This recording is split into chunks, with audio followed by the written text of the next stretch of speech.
কাশ্মীরের পহেলগামে পর্যটকদের গাড়িতে সন্ত্রাসী হামলা যেন নতুন করে নাড়া দিয়েছে উপমহাদেশের পুরনো রক্তাক্ত সম্পর্ককে।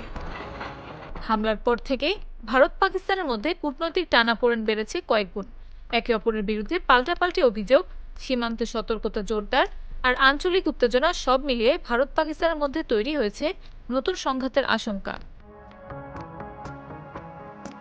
ভারত ও পাকিস্তানের মধ্যকার চলমান অস্থিরতার পরিপ্রেক্ষিতে প্রশ্ন উঠেছে, সামরিক শক্তিতে কোন দেশ বেশি এগিয়ে।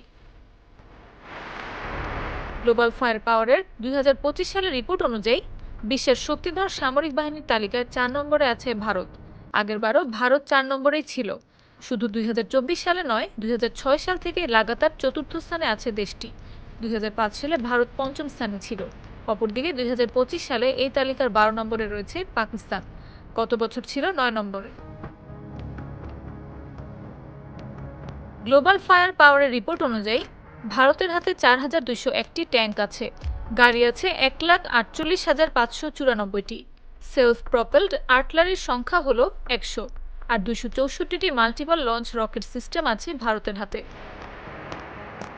অন্যদিকে ওই রিপোর্ট অনুযায়ী পাকিস্তানের ট্যাঙ্কের সংখ্যা ২,৬২৭টি, ১৭,৫১৬টি গাড়ি আছে, সেলফ প্রপেলড আর্টিলারি আছে ৬৬২টি, মাল্টিপল লঞ্চ রকেট সিস্টেমের সংখ্যা ৬০০।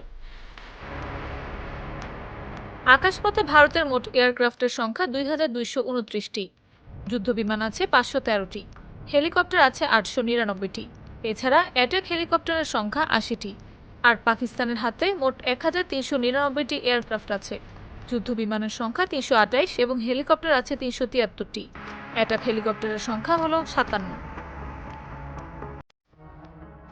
গ্লোবাল ফায়ার পাওয়ারের রিপোর্ট অনুযায়ী নৌপথে ভারতের হাতে ২৯৩টি অ্যাসেট আছে, এয়ারক্রাফট ক্যারিয়ারের সংখ্যা ২টি, ডেস্ট্রয়ার আছে ১৩টি, ১৪টি ফ্রিগেট আছে, সাবমেরিন আছে ১৮টি, এছাড়া প্যাট্রোলিং ভেসেলের সংখ্যা ১৩৫টি। অন্যদিকে পাকিস্তানের অ্যাসেটের সংখ্যা ১২১টি, তবে একটিও এয়ারক্রাফট ক্যারিয়ার এবং ডেস্ট্রয়ার নেই। ৯টি ফ্রিগেট, ৮টি সাবমেরিন এবং ৬৯টি পেট্রোলিং ভেসেল আছে ইসলামাবাদের হাতে। ভারতের কৌশলগত জোটে রয়েছে ইসরায়েল, রাশিয়া ও ফ্রান্স। অন্যদিকে পাকিস্তানের রয়েছে চীনের সঙ্গে গভীর সম্পর্ক, আছে সীমিত পরিসরে যুক্তরাষ্ট্রের সমর্থন। জনবল, সামরিক ব্যয় ও প্রচলিত অন্যান্য প্রতিরক্ষা খাতে ভারতের এগিয়ে থাকার বিষয়টি স্পষ্ট হলেও পাকিস্তানের সামরিক শক্তিকে খাটো করে দেখার কোনো সুযোগ নেই। পরমাণু ও কৌশলগত অস্ত্রের সমৃদ্ধ ভাণ্ডার, অপ্রতিসম যুদ্ধ কৌশল ও চীনের জোরালো সমর্থন দেশটিকে এক সুবিধাজনক প্রতিরক্ষা অবস্থানে রেখেছে। প্রতিরক্ষা খাতে ভারতের আধুনিকায়নে অন্যতম বাধা তার আমলাতন্ত্র ও দ্বৈত মনোযোগ। পুরনো বিমান বহরও দেশটির জন্য একটি বাধা। সন্ত্রাস বিরোধী অভিযানে বেশি মনোযোগও দেশটির আরেক দুর্বলতা। অন্যদিকে পাকিস্তানের অর্থনৈতিক সংগ্রাম, তুলনামূলক ছোট জনশক্তি, পুরনো সামরিক সরঞ্জাম ও আঞ্চলিক উত্তেজনা তার সামরিক সক্ষমতায় বাধা হয়ে আছে। নাফিস আবদুল্লাহ, জাগো নিউজ।